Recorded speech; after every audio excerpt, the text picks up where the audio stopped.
Bakit ang dami-daming gagawin? Anong binubulong-bulong mo dyan kayo kay aga-aga? Sige na, iangat mo ang paa mo. Halos hindi ko na masikaso ang lahat. Bakit? Kasi may bagong tatag na grupo ng pangangaral ng Ebanghelyo sa Iglesia ng Xinjiang. At hiniling sa akin ng mga leader na akong maging responsable sa pagsubaybay sa gawain nila. At kaninang madaling araw, hiniling din nila sa akin na linangin ang ilang tagadilig.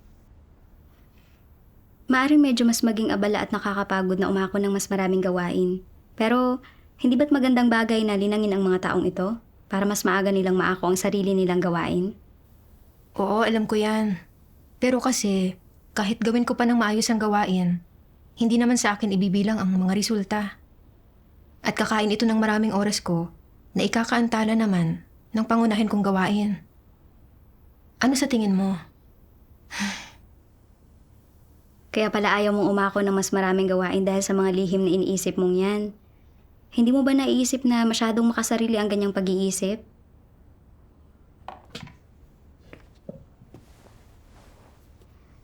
Nagkaroon din ako ng ganyang kalagayan dati. Pero kalaunan, sa pamamagitan ng pagkain at pag-inom ng mga salita ng Diyos, nagkamit ako ng kaunting pagkaunawa sa sarili ko. Paano mo ito naranasan? Ikwento mo naman sa akin.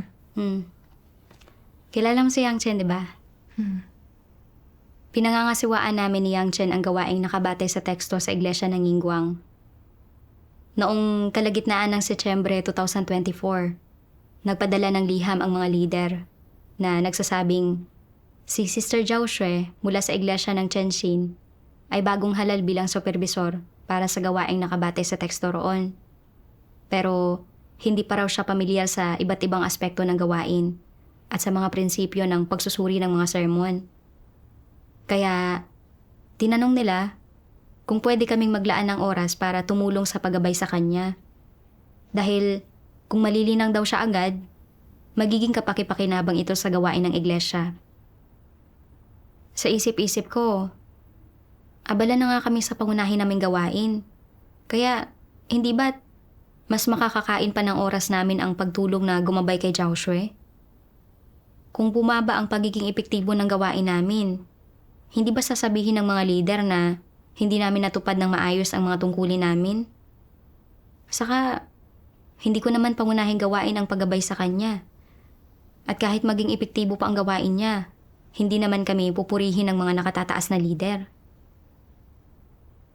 Pakiramdam ko, trabahong walang mapapala ito, kaya ayaw ko sanang tanggapin. Pero kung tatanggi ako, hindi ba sasabihin ng mga lider na wala akong malasakit? Pagkatapos kong pag-isipan, pumayag na rin ako. Ganoon na ganoon din ako. Sa puso ko, ayaw ko talagang maging gabay. Pero hindi madaling tumanggi, kaya napilitan na lang akong tanggapin iyon. Noong una, sumusulat si Zhao Xue para humingi ng payo at sinasagot namin siya sa lalong madaling panahon.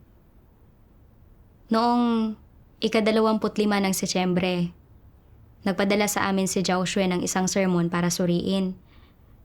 Pagkatapos naming suriin ni Yang Chen, marami kaming nakitang issue sa sermon at kinailangan naming pag-usapan iyon ng matagal bago kami umusad. Pagkatapos kong sagutin ang mga issue, mayroon pa ring ilang bahagi na hindi ako sigurado. At nag-aalala ako na baka may mga paglihis sa paggabay ko. Kaya ipinadala ko ang sermon sa ibang mga kapatid para tingnan. At nagbigay din sila ng ilang mungkahi. Sa panahong iyon, pakiramdam ko, sobrang kumakain ng oras ang paggabay kay Zhao Xue. Hindi lang kami naaantala nito, kundi minsan ay nauubos pa nito ang oras ng ibang miyembro ng grupo. Malaking gampanin na ang mismong pagsasala ng mga sermon. At kung magpapatuloy ito, hindi ba maaapektuhan nito ang sarili naming gawain? Oo nga. Pakiramdam ko rin, ang paglilinang sa iba bilang dagdag na gawain ay nakakaapekto sa mga interes ko. Kaya nagiging mas pasibo ako. Oo nga. Pagkatapos niyon, patuloy na nagpadala sa amin si Zhao Xue ng mga sermon, humihingi ng mga sagot sa iba't ibang issue. Mahirap para sa amin na maarok ang ilan sa mga issue. Kaya kinailangan namin gumugol ng oras sa pag-iisip at pagtalakay sa mga iyon. At dahil dito, nabawasan ang oras ko para subaybayan ang gawain sa sermon sa aming iglesia at naantala ang ilang bagay. Noong ika-20 ng Oktubre, nagpadala ng liham ang mga lider na nagtatanong sa amin, bakit hindi pa ninyo kami binibigyan ng feedback tungkol sa ilang manggagawang nakabatay sa teksto na hiningi namin ilang araw na ang nakalipas? Noon ko lang napagtanto na nakalimutan kong sumagot. Naisip ko, siguradong iniisip ng mga lider na nagpapaliban ako at hindi ko ginagawa ang mga tungkulin ko ng may pasanin. Kung bumaba ang mga resulta ng gawain namin, siguradong sasabihin ng mga lider na hindi ko nagampanan ng maayos ang tungkulin ko. Ilang araw ang lumipas, nakatanggap ulit ako ng liham mula kay Joshua na humihingi ng tulong.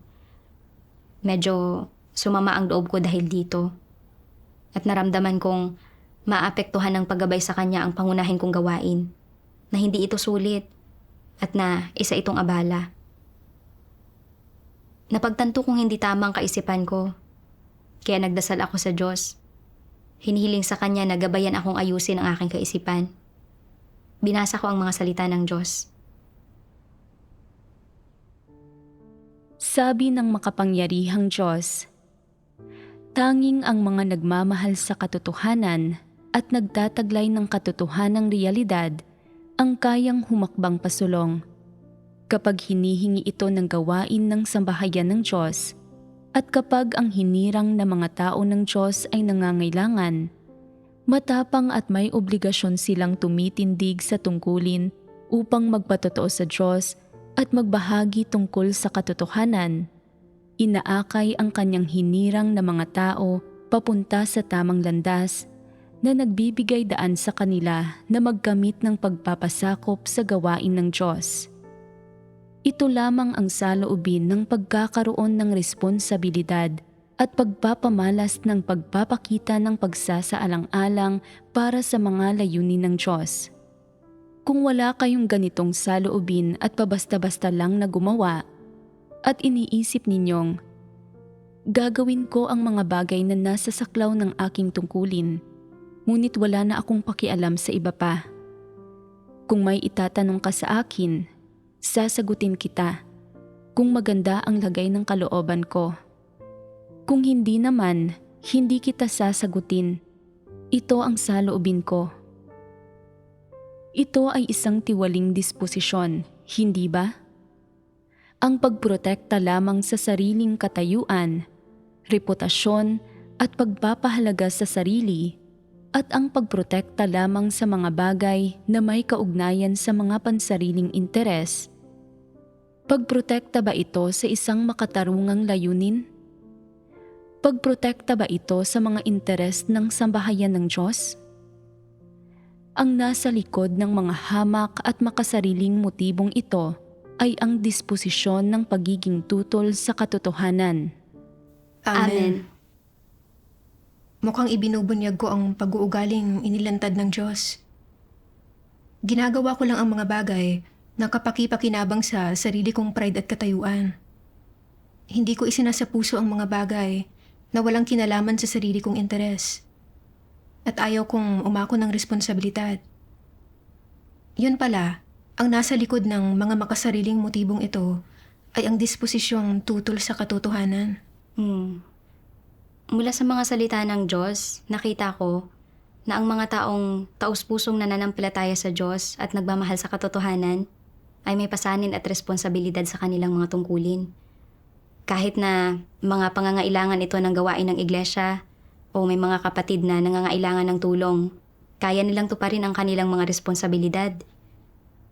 Kung ang inaasikaso lang ng isang tao ay ang sarili niyang gawain at kapag may mga paghihirap ang iba at nangangailangan ng tulong, ayaw niyang tumulong, isa itong disposisyon ng pagiging makasarili, ubod ng sama at tutol sa katotohanan. Oo nga. Naisip ko na si Joshua ay bagong halal bilang isang supervisor.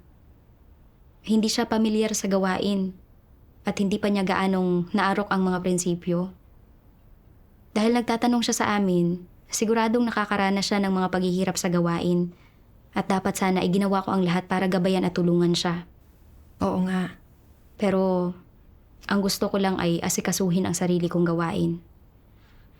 Ayaw kong gumugol ng oras at magbayad ng halaga sa paggabay kay Xiaoxue. Dahil nadama kong maaapektuhan nito ang aking mga resulta sa gawain. Hindi ba't nagiging makasarili at ubod ng sama ako? Nang mapagtanto ko ito, medyo nagbago ang pananaw ko sa paglilinang ng mga tao. At nang sumulat muli si Xiaoxue na may ilang katanungan, nagkusa akong sumagot at ginawa ko ang lahat ng makakaya ko. Oo nga. Nang magbago ang mentalidad mo, naging mas aktibo ka na. Pero wala pa akong gaanong pagkaunawa sa sarili kong makasarili at ubod ng sama na tiwaling kalikasan. At hindi ko pa rin maiwasang maibunyag ang katiwalian ko kapag nahaharap sa mga usapin. Sa pagtatapos ng Oktubre, nagpadala ulit sa amin si Xiaoxue ng isa pang sermon. Hinihiling na tingnan namin kung may anumang issue roon. Alam kong nagmamadali sila para sa sermon na ito. Pero nakita ko na napakahaba pala ng sermon. Kakain ito ng maraming oras para basahin lahat at magpadala ng sagot. Sa isip-isip ko, hindi naman sakop ng responsibilidad namin ang sermon na ito. At kahit i-edit pa namin ito, hindi kami makakakuha ng anumang pagkilala para doon. Talagang isa itong trabahong walang mapapala. Kaya hindi ako agad sumagot. Isinantabi mo lang ang sermon. Hindi naman sa ganoon. Kinabukasan ng hapon, wala akong masyadong gawain. Kaya pinaalalahanan ako ni Yang Chen na tingnan iyon. At saka ko lang iyon kinuha para suriin. Natuklasan kong marami itong issue. Pagkatapos naming pag-usapan ni Yang Chen, sumulat ako kay Xiaoxue at nakipag-usap sa kanya tungkol doon na kumain ng maraming oras. Pagkatapos, naisip ko na masyadong kakainin ng oras ko ang pagtugon sa sermon at na kung ilalaan ko ang oras at lakas na ito sa pagsubaybay sa gawain na sakop ng aking responsibilidad, hindi lang bubuti ang mga resulta ng gawain, kundi tataas pa ang tingin sa amin ng mga lider. Pero ngayon, kailangan kong gugulin ang oras at lakas ko sa paggabay sa gawain ng iba. At kahit na magbunga pa ang gawain iyon, hindi naman iyon ibibilang sa amin. Kaya naisip ko na maganda sana kung hindi ko na kailangang gabayan pa si Xiaoxue. Pero hindi pa rin kayang gawin ni Xiaoxue ang gawain ng mag-isa. Kaya hindi ko ito basta-basta maitataboy. Tama. Alam kong kailangan ko pa rin patuloy na gabayan si Xiaoxue. Pero palagi akong matamlay tungkol dito at ayaw kong magbayad ng halagang ito. Tama. Ang totoo, minsan alam nating mali ang isang kilos, pero sadyang hindi natin kayang maghimagsik laban sa sarili natin. Bakit palagi na lang sarili natin ang iniisip natin pagdating sa paggawa ng ating mga tungkulin? Kalaunan, nabasa ko ang mga salita ng Diyos na naglalantad sa karakter ng mga Antikristo. At nagkaroon ako ng dagdag na pagkaunawa sa mga isyu ko. Sabi ng makapangyarihang Diyos, ang mga Antikristo ay walang konsensya, katwiran o pagkatao. Hindi lang sila walang kahihiyan, kundi mayroon pa silang isang palatandaan. Sila ay di pangkaraniwang makasarili at ubod ng sama. Hindi mahirap maarok ang literal na kahulugan ng makasarili at ubod ng sama. Nangangahulugan ito na ang isang tao ay walang hinahangad kundi pakinabang.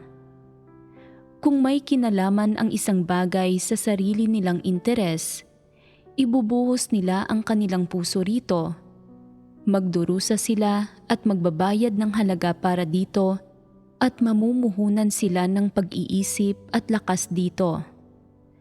Kung walang kaugnayan ang isang bagay sa sarili nilang interes, magbubulag-bulagan sila rito at hindi ito papansinin. Hahayaan nilang gawin ng iba ang gusto nila. Kahit pa may sino mang nagdudulot ng mga paggagambala o panggugulo, babaliwalain nila ito at iisipin na wala itong kinalaman sa kanila. Kung sasabihin sa magandang paraan, inaasikaso lang nila ang sarili nilang usapin. Ngunit mas tumpak na sabihin ang ganitong uri ng tao ay ubod ng sama, mababang uri at kahamak-hamak. Inilalarawan natin sila bilang makasarili at ubod ng sama. Kahit ano pa ang gawaing pananagutan nila, hindi kailanman iniisip ng mga antikristo ang mga interes ng sambahayan ng Diyos. Ang isinasaalang-alang lamang nila ay kung naaapektuhan ba ang kanilang sariling mga interes, at ang iniisip lamang nila ay ang maliit na bahagi ng gawaing nasa harapan nila na napapakinabangan nila. Para sa kanila, ang pangunahing gawain ng iglesia ay isang bagay lamang na ginagawa nila sa libre nilang oras. Hinding-hindi talaga nila ito sineseryoso. Gumagalaw lang sila kapag pinapakilos sila. Ginagawa lamang ang gusto nilang gawin at ginagawa lamang ang gawain na alang-alang sa pagpapanatili ng sarili nilang kapangyarihan at katayuan. Sa paningin nila, ang anumang gawaing isinaayos ng sambahayan ng Diyos, ang gawain ng pagpapalaganap ng ebanghelyo at ang buhay pagpasok ng mga taong hinirang ng Diyos ay hindi mahalaga. Anuman ang mga paghihirap ng ibang mga tao sa kanilang gawain, anuman ang mga isyong matuklasan at maiulat sa kanila, gaano man kasinsero ang kanilang mga salita, walang pakialam ang mga antikristo. Hindi nila isinasangkot ang kanilang sarili na para bang wala itong kinalaman sa kanila. Gaano man kalaki ang mga problemang lumilitaw sa gawain ng iglesia, lubos silang walang pakialam. Kahit pa nga nakalatag na sa harapan nila mismo ang isang problema, hinaharap lang nila ito ng pabasta-basta. Kapag tuwiran lamang silang pinungusan ng ang itaas at inutusang ayusin ang isang problema, ay saka lamang sila padabog na gagawa ng kaunting tunay na gawain at magpapakita ng anuman sa ang itaas. Pagkatapos nito, magpapatuloy sila sa sarili nilang gawain. Wala silang interes at walang pakialam pagdating sa gawain ng iglesia sa mahahalagang bagay na may mas malalawak na konteksto. Binabaliwala pa nga nila ang mga problemang natutuklasan nila at nagbibigay sila ng mga pabasta-bastang sagot o nag-aalangan silang sumagot kapag tinatanong sila tungkol sa mga problema. Hinaharap lamang ang mga ito ng may labis na pag-aatubili. Pagpapamalas ito ng pagiging makasarili at ubod ng sama, hindi ba? Higit pa rito, anuman ang tungkuling ginagawa ng mga antikristo, ang iniisip lamang nila ay kung tutulutan ba sila nitong maging sentro ng atensyon. Hanggat patataasin nito ang kanilang reputasyon, pinipigan nila ang kanilang utak, makaisip lamang ng paraan kung paano matutuhan ito at kung paano ito isa sa katuparan. Ang iniintindi lamang nila ay kung magiging bukod-tangi ba sila dahil dito. Anuman ang gawin o isipin nila, iniisip lamang nila ang sarili nilang kasikatan, pakinabang at katayuan. Anuman ang tungkuling ginagawa nila, nakikipagkompetensya lamang sila para makita kung sino ang mas mataas o mas mababa, kung sino ang mananalo at sino ang matatalo, kung sino ang mas may reputasyon. Ang mahalaga lamang sa kanila ay kung gaano karaming tao ang sumasamba at tumitingala sa kanila, gaano karami ang sumusunod sa kanila at kung gaano karaming tagasunod ang meron sila. Hindi sila kailanman nakikipagbahaginan sa katotohanan o nilulutas ang mga totoong problema. Hindi nila kailanman iniisip kung paano gawin ang mga bagay-bagay ayon sa prinsipyo kapag ginagawa nila ang kanilang tungkulin. Hindi rin sila nagninilay-nilay kung naging tapat ba sila kung natupad ba nila ang kanilang mga responsibilidad, kung nagkaroon ba ng mga paglihis o pagpapabaya sa kanilang gawain, o kung mayroon bang anumang mga problema. Lalong hindi nila pinag-iisipan kung ano ang hinihingi ng Diyos at kung ano ang mga layunin ng Diyos. Hindi nila binibigyang pansin ni bahagya ang lahat ng bagay na ito. Mahigpit lang silang tumutuon sa gawain at gumagawa ng mga bagay-bagay alang-alang sa kasikatan, pakinabang at katayuan upang matugunan ang sarili nilang mga ambisyon at pagnanais. Pagpapamalas ito ng pagiging makasarili at ubod ng sama, hindi ba? Lubos nitong inilalantad kung paanong ang kanilang mga puso ay nag-uumapaw sa sarili nilang mga ambisyon, pagnanais at walang katwirang hinihingi. Lahat ng ginagawa nila ay dinidiktahan ng kanilang mga ambisyon at pagnanais. Kahit ano pa ang gawin nila, ang motibasyon at pinagmumulan ay ang sarili nilang mga ambisyon, pagnanais at walang katwirang hinihingi. Ito ang pinakatipikal na pagpapamalas ng pagiging makasarili at ubod ng sama. Amen. Mula sa mga salita ng Diyos, nakita ko na ang mga antikristo ay partikular na makasarili at ubod ng sama. At ginagawa lang nila ang mga bagay na kapakipakinabang sa sarili nilang reputasyon at katayuan.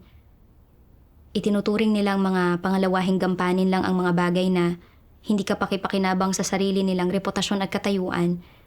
Hindi sila handang magdusa o magbayad ng halaga para sa mga iyon. At binabaliwala at ipinagwawalang bahala pa nga nila ang mga ito.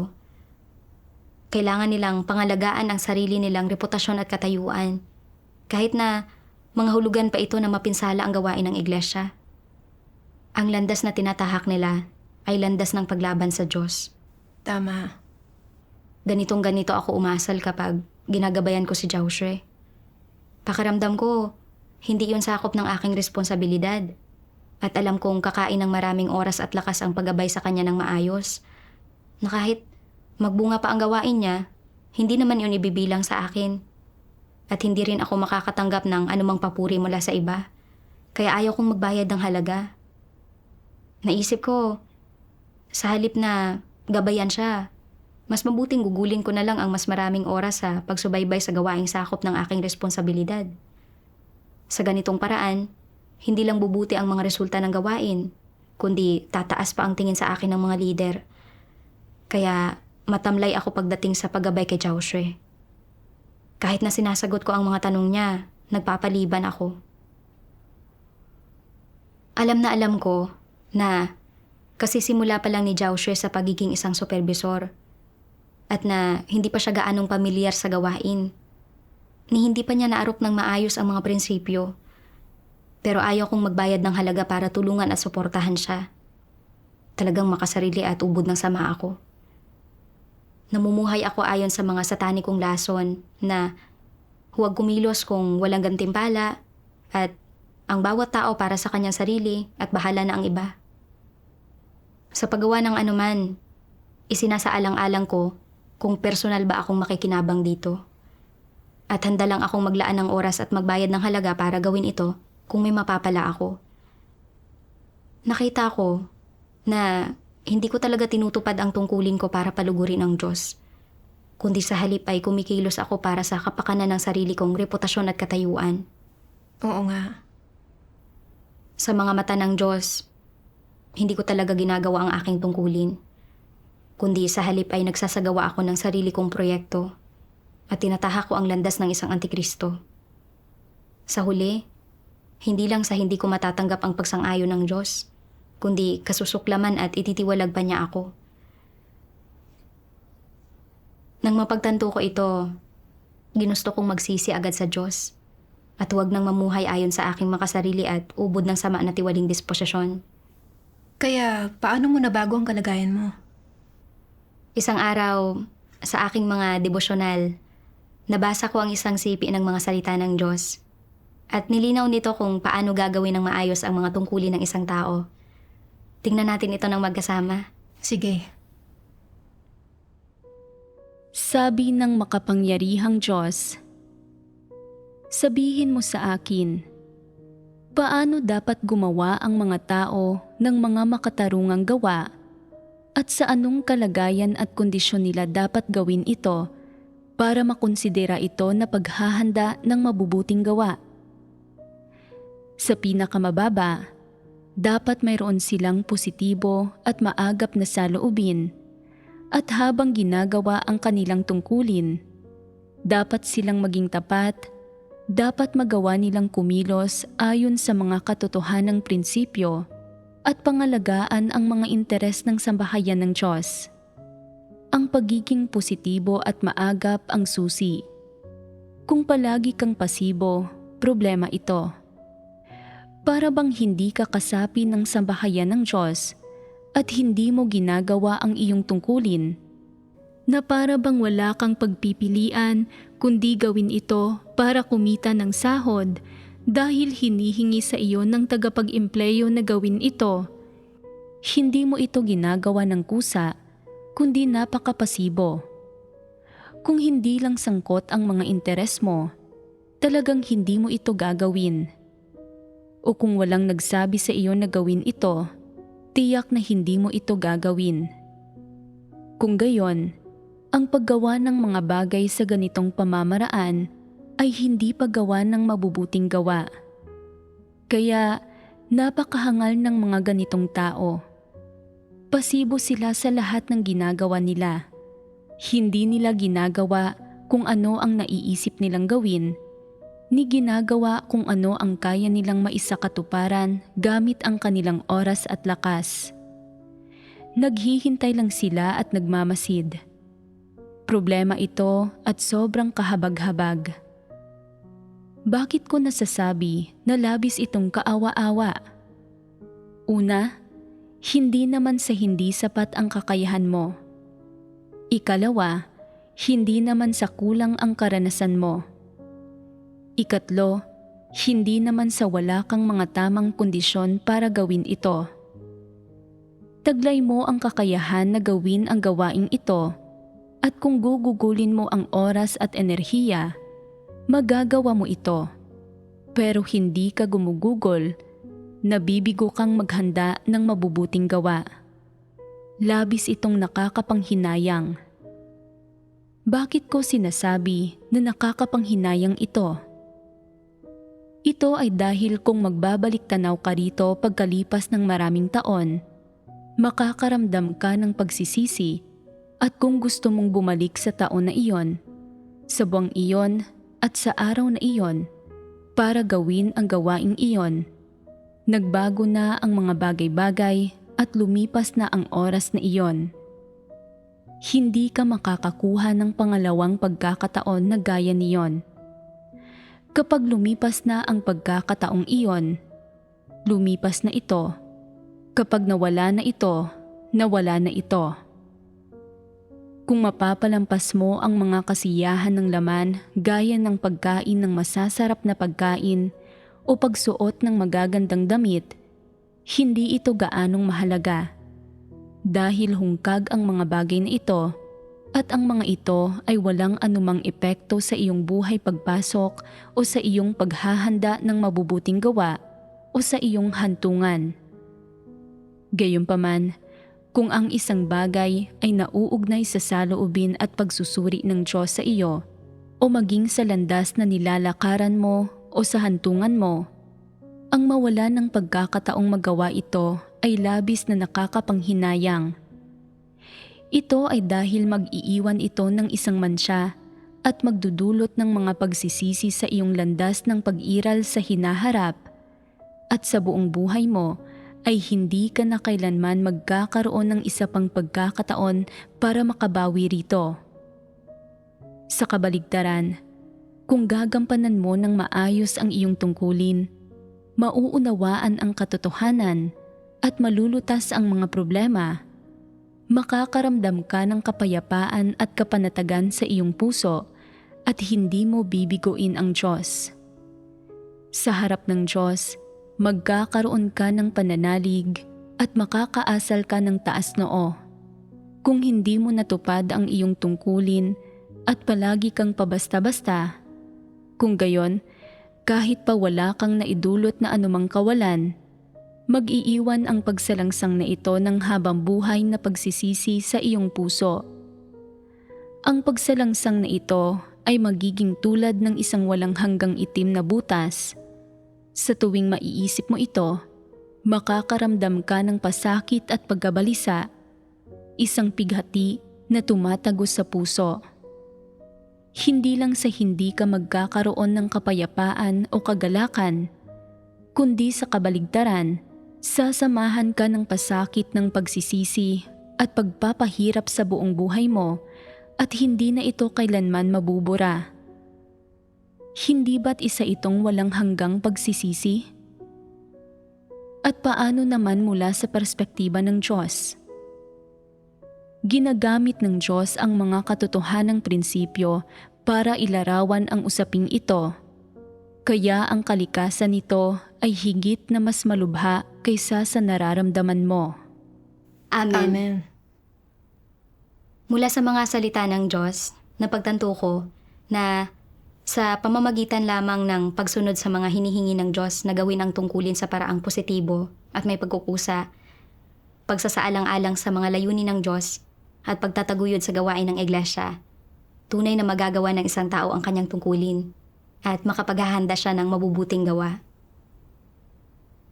Kung hindi ko ginawa ang naiisip kong gawin ng may pagkukusa, o kahit ginawa ko pa ito, pero sa paraang negatibo, pasibo, at nang hindi ibinibigay ang lahat, ipapakita nito ang kawalan ng katapatan sa aking tungkulin at magdudulot ito ng pagkamuhi at pagkasuklam ng Diyos. Nagsanay ako bilang isang supervisor ng mas matagal at nagkamit ako ng kaunting pag-aarok sa mga prinsipyo. Kaya nakikita ko ang ilang issue sa mga sermon na ipinadala sa akin ni Joshua.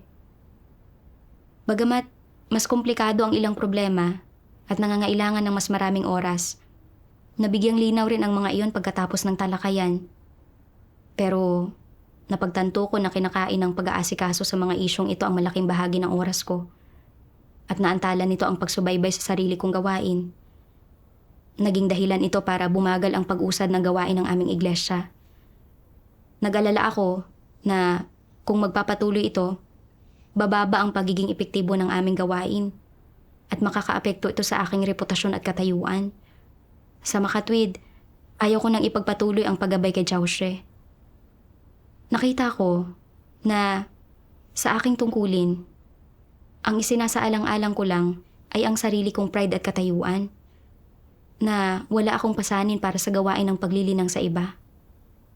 Palaging kumakalkula para sa sarili kong mga interes, at hindi ko isinasaalang-alang ang pangkalahatang gawain ng iglesia, ni hindi ko isinasaalang-alang ang mga layunin ng Diyos.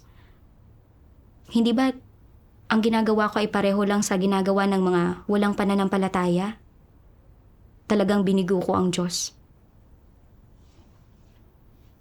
Naging makasarili ako at ubod ng sama. At ginagawa ko lang kung ano ang makabubuti sa reputasyon at katayuan ko. Hindi ba't pareho lang ito sa ginagawa ng mga walang pananampalataya? Sariling mga interes ko lang ang inisip ko at binaliwala ko ang mga paghihirap ng iba. At labis nitong nasaktan ang puso ng Diyos. Oo nga. Pagkatapos basahin ang siping ito ng mga salita ng Diyos, hiyang-hiya rin ako sa sarili ko. Matagal ko nang ginagawa ang tungkuling ito at medyo naaaro ko na ang mga kasanayan at prinsipyo. At ang pagkakatiwala sa akin ng iglesia ng mas maraming gawain ay nagpapakita ng tiwala nito. Oo nga. Pero nalihis ako ng landas at hindi ko isinaalang-alang ang mga layunin ng Diyos. Talagang binigo ko ang Diyos. Kalaunan, naunawaan ko mula sa mga salita ng Diyos na mayroong masisiding layunin sa paglalagay ng Diyos ng mga pasanin sa mga tao. Sabi ng makapangyarihang Diyos, kapag mas mapagsaalang-alang ka sa mga layunin ng Diyos, mas malaki ang iyong papasanin, at kapag mas malaki ang iyong pasanin, mas yayaman ang iyong karanasan. Kapag mapagsaalang-alang ka sa mga layunin ng Diyos, bibigyan ka ng Diyos ng isang pasanin at pagkatapos ay bibigyang liwanag ka tungkol sa mga gampaning na ipagkatiwala niya sa iyo. Kapag ibinigay ng Diyos ang pasaning ito sa iyo, magbibigay ka ng espesyal na atensyon sa mga nauugnay na katotohanan habang kumakain at umiinom ka ng mga salita ng Diyos. Kung mayroon kang pasanin para sa mga kalagayan ng buhay ng mga kapatid, kung gayon, ito ay isang pasanin na naipagkatiwala sa iyo ng Diyos at palagi mong dadalhin ang pasaning ito sa iyong mga dalangin sa araw-araw. Ang ginagawa ng Diyos ay nailatag sa iyo at handa kang isakatuparan yaong nais gawin ng Diyos. Ito ang ibig sabihin ng dalhin ang pasanin ng Diyos na parang iyo. Sa puntong ito, sa iyong pagkain at pag-inom ng mga salita ng Diyos, haharapin mo ang ganitong klase ng mga issue at mapapaisip ka. Paano ko lulutasin ang mga problemang ito? Paano ko matutulungan ang aking mga kapatid na mapalaya at magkaroon ng kasiyahan sa kanilang mga espiritu? Magtutuon ka rin sa paglutas ng mga problemang ito habang nakikipagbahaginan at habang kumakain at umiinom ng mga salita ng Diyos.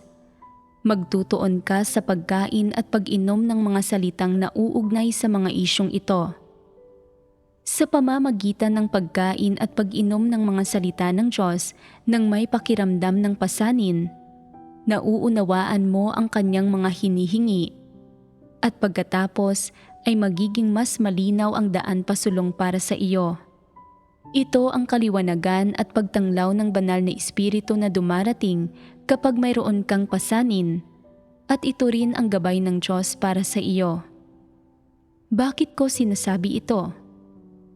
Kung wala kang pasanin, hindi ka magbibigay pansin habang kumakain at umiinom ng mga salita ng Diyos. Kapag ikaw ay kumakain at umiinom ng mga salita ng Diyos nang may pasanin sa iyong puso, magagawa mong arukin ang diwa ng mga ito, mahahanap ang iyong daan at maisa sa alang-alang mo ang mga layunin ng Diyos. Sa makatuwid, dapat mong ipagdasal na maglatag ang Diyos ng mas maraming pasanin sa iyo at ipagkatiwala sa iyo ang mas mabibigat na atas, nang sa gayon ay maaari kang magkaroon ng mas malinaw na landas para sa pagsasagawa mo sa hinaharap, para ang iyong pagkain at pag-inom ng mga salita ng Diyos ay magkaroon ng mas matinding epekto, para magawa mong arukin ang diwa ng kanyang mga salita at para mas makayanan mong maantig ng banal na espiritu. Amen. Matapos basahin ang mga salita ng Diyos, napagtanto ko na ang mga responsibilidad na ipinagkakatiwala sa atin ay mga pagpapala mula sa Diyos. Sa pamamagitan ng mga pasaning ibinibigay sa atin ng Diyos, inuudyukan tayong lumapit sa harap ng Diyos para hanapin ang mga katotohanang prinsipyo, nagkakamit ng kaliwanagan at paggabay ng Diyos, at nauunawaan ang mas maraming katotohanan. Sa ganitong paraan, mas mabilis tayong lalago sa buhay. Oo nga, pagpapala ito ng Diyos. Oo nga. Isinaayos ng mga lider na gabayan namin si Joshua sa pagpapanatili ng pangkalahatang gawain ng iglesia. Binigyan din kami nito ng pagkakataong magsanay pa. Itinulak ako ng mga tunay na paghihirap at problema na hanapin ang mga katotohanang prinsipyo na nagbigay daan sa akin na magkamit ng higit pa. Ang totoo, may ilang tanong si Joshua na hindi ko maipaliwanag ng malinaw at ipinakita nito na hindi ko rin lubos na nauunawaan ang katotohanan sa mga larangang ito. Sa paghahanap at pagdarasal sa Diyos ng may ganitong pagkadama ng pasanin at pagkatapos basahin ang ilang katotohanang prinsipyo, mas malinaw kong naunawaan ang mga issue. Ganoon na nga. Ang proseso ng pagtulong sa iba ay proseso rin ng sariling paglago. Saka, ang ilang paksa sa sermon na ipinadala sa akin ni Joshua ay hindi ko pa nababasa dati. At sa pamamagitan ng talakayan, napunan ko ang sarili kong mga pagkukulang. Sa usapin ng pagtulong sa paggabay kay Joshua, bagamat naglaan ako ng kaunting oras at lakas, sa prosesong ito, mas madalas akong nagdasal sa Diyos at mas madalas na naghanap ng mga katotohanang prinsipyo. At hindi ko namamalayan, nagkaroon ako ng ilang nakamit at napunan ko rin ang sarili kong mga pagkukulang. Salamat sa Diyos.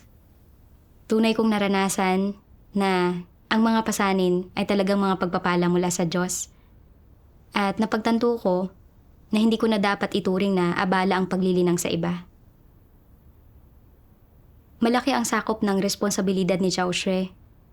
At kung makakagawa siya ng mag-isa, makabubuti ito sa gawain ng iglesia. Kaya kinailangan kong isantabi ang mga personal kong interes at makipagtulungan kay Joshua para magawa ng maayos ang gawain sa sermon. Tama. Lahat ito ay gawain ng sambahayan ng Diyos.